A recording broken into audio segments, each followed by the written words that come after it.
मैं gold and silver analysis जब दिया था थोड़ा टाइम पहले, तभी उसका ये आंसर में क्लियर कर दिया था और एक बार कर देता हूं। बहुत लोग कहते हैं कि सर आपका एनालिसिस थोड़ा लेट हो जाती है। देखो मेरे भाई, लेट आप सोच रहे हो, ठीक है, बट एक्चुअली मार्केट को देखना पड़ता है, समझना पड़ता है, ठीक है। इंटरनेशनल यानी कि ग्लोबली क्या हो रही है, इंपैक्ट कैसे दिख रही है, ठीक है। इंडियन मार्केट का जो न्यूज है, जो इंपोर्ट एक्सपोर्ट है, सभी को देखने के बाद बाजार का जो मार्केट है, gold silver crude oil natural gas copper कहीं भी हो सकता है, उसको पहले स्टडी किया जाती है, देखा जाती है कि बिहेवियर कैसा दिख रही है, कैसा मेंटालिटी के साथ बाजार काम कर रही है, सभी को समझ के एक कंक्लूजन निकाला जाती है, फिर जाके होती है एक प्लानिंग, ठीक है। और ये टेक्निक्स को कहते हैं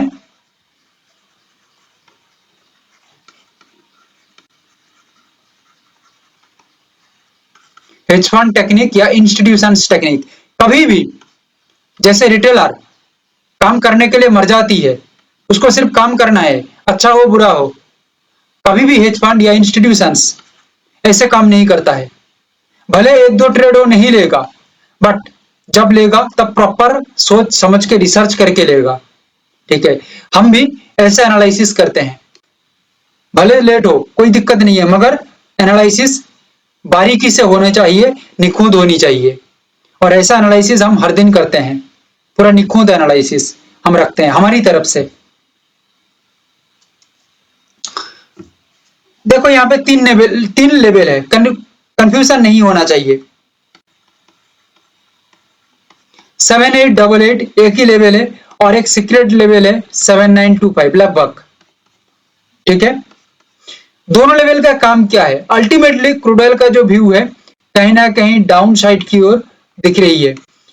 इंपोर्ट एक्सपोर्ट को देखा जाए, ग्लोबल इंपैक्ट को देखा जाए, एंड इंटरनेशनली यानी ग्लोबली क्रूड ऑयल का A to Z डिमांड को देखते हुए हमारा प्लानिंग यही कह रही है, हमारा माइंडसेट यही कह रही है कि 7888 हो सकता है या 7925 हो सकता है, कोई भी लेवल से, या तो यहां से रिस्पेक्टेड टॉप बनाए या तो 7888 से इसको नियर टॉप भी कह सकते हैं, या ब्रेकडाउन सिंपल लैंग्वेज में कहें तो ये कंटिन्यू नीचे की ओर दिखेगा एंड एक बड़ा डाउनफॉल क्रिएट करेगा, ठीक है। ओके, मेन क्वेश्चन है ग्लोबली एक क्लू यानी कि ग्लोबल इंपैक्ट को देखा जाए, यहाँ पे एक छोटा सा पॉइंट निकल के आ रही है जो है 7925 और 7964, ठीक है। थोड़ा मैं डीप जा रहा हूं, 7925 और 7924 सॉरी 7925 7964, ठीक है। यहाँ पे बात ऐसा है कि 7925 के ऊपर अगर गोल्ड टिक रही सॉरी क्रूड ऑयल काम कर रही है, तो कहीं ना कहीं ये इंपैक्ट आगे की ओर यानी कि एक पॉजिटिव बिहेवियर की ओर निकल सकता है। मगर पॉजिटिव बिहेवियर से ज्यादा नेगेटिव बिहेवियर के ऊपर ही ज्यादा रिएक्शन हो सकती है। मगर एक सॉलिड बेस बनाने के लिए 7925 के ऊपर ये टिकता है, तो इसका बिहेवियरल स्ट्रक्चर आगे की ओर सपोर्ट लगा सकती है या आगे की ओर पुश कर सकती है जाने के लिए। अंडरस्टैंड, समझ में आ गई है? तो ग्लोबल इंपैक्ट ऐसे काम करता है, ऐसे ही समझना पड़ता है। नेचुरल गैस 4 लेवल है, कंफ्यूजन नहीं होना है। देखो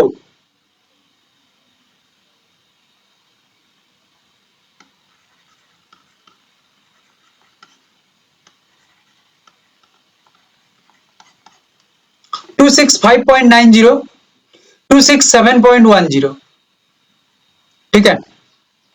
क्या हो रही है यहाँ पे, देखो यहाँ पे एक्चुअली देखा जाए तो 267.10 के ऊपर अगर ब्रेकआउट के साथ काम करता है तो ग्लोबल इंपैक्ट इंडियन मार्केट को देख के हम यही कह सकते हैं कि यहाँ पे एक अपसाइड का व्यू हो सकती है। अगर ब्रेकआउट के बाद लेवल के ब्रेकआउट होना काफी नहीं है भाई, ब्रेकआउट के ऊपर लेवल के ऊपर स्ट्रक्चरली बिहेव करना एंड एक पॉजिटिव सिनेरियो बनाना भी इंपॉर्टेंट है।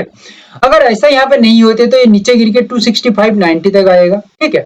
यहाँ तक आने के बाद यहाँ पे एक बार सपोर्ट क्रिएट कर लेती है तो डिमांड बनेगा अपसाइड के अंदर और एक रॉकेट परफॉर्मेंस आगे की ओर देखा जा सकता है। मगर मगर सिनेरियो के अंदर एक बदलाव है, जैसे कि 265.90 इसके नीचे अगर आके नेचुरल गैस टिक जाती है, सस्टेन होती है, तो it is the important confirmation of, नीचे आना काफी नहीं है, नीचे आके स्टेबल होना भी काफी यानी कि स्टेबल होना चाहिए 265.90 के नीचे।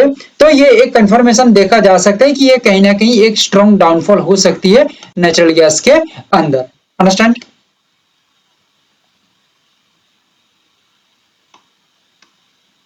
कॉपर को देखो,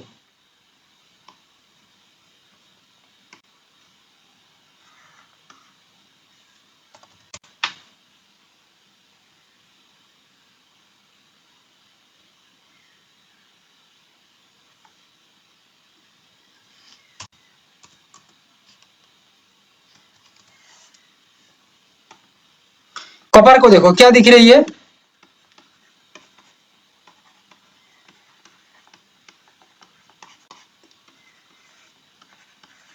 हर एक चीज को हमने देख लिया, समझ लिया। ओके, उसके बाद यहाँ पे क्या दिख रही है, 1370 के ऊपर ब्रेकआउट देने के बाद देखो यहाँ पे एक चीज देखो, ब्रेकआउट दिया, सब कुछ किया, बट स्टेबल नहीं हो पा रही है price. It is the main important point. Step breakout होना कोई काफी नहीं है, ब्रेकआउट के बाद आप देखेंगे बहुत बार प्राइस यानी कि 4-5 पॉइंट चली जाती है, फिर घूम के नीचे दुम से चली जाती है, यानी कि कंटिन्यू डाउनफॉल देती है। क्यों? कुछ रीजन तो ऑब्वियसली है ना, यही मैं समझाना चाहता हूं कि ब्रेकआउट ही काफी नहीं है, ब्रेकआउट के बाद स्टेबिलिटी इंपॉर्टेंट है, वॉल्यूम प्रेशर इंपॉर्टेंट है, सेटिस्फेक्शन इंपॉर्टेंट है, बहुत कुछ इंपॉर्टेंट रहती है। तो मोटा मोटी यही समझ के चलिए, ब्रेकआउट काफी नहीं है, ब्रेकआउट के ऊपर स्टेबल होना इंपॉर्टेंट है। देन यहाँ पे एक पॉजिटिव बिहेवियर रह सकती है कॉपर के अंदर, अदरवाइज ये नीचे आते हुए 1368.30 इसके ऊपर आने के बाद यहाँ पे स्टेबल हो जाती है, सपोर्ट बनाने के बाद लेवल के ऊपर स्टेबल हो जाती है, तो ये एक ग्लोबल इंपैक्ट क्रिएट कर सकता है और आगे की ओर प्राइस का मूवमेंट रह सकती है। मगर 1368.30 इसके नीचे आ जाती है तो फिर प्रॉब्लम है, तो फिर एक अपसाइड का रैली, फिर सिनेरियो में बदलाव आ सकती है और अपसाइड का रैली फिर देखा जा सकता है। Otherwise it is a total movement in upside. Understand? और 1368.30 के नीचे स्टेबल होती है तो एक डाउनफॉल क्रिएट हो सकती है। ओके, बट जब तक इसके नीचे नहीं आके, यानी कि आके जब तक स्टेबल नहीं होते तब तक कुछ नहीं कहा जा सकता, तब तक हम सोच सकते हैं 1368.30 के ऊपर है मतलब अपसाइड का रैली ही हो सकती है। ओके,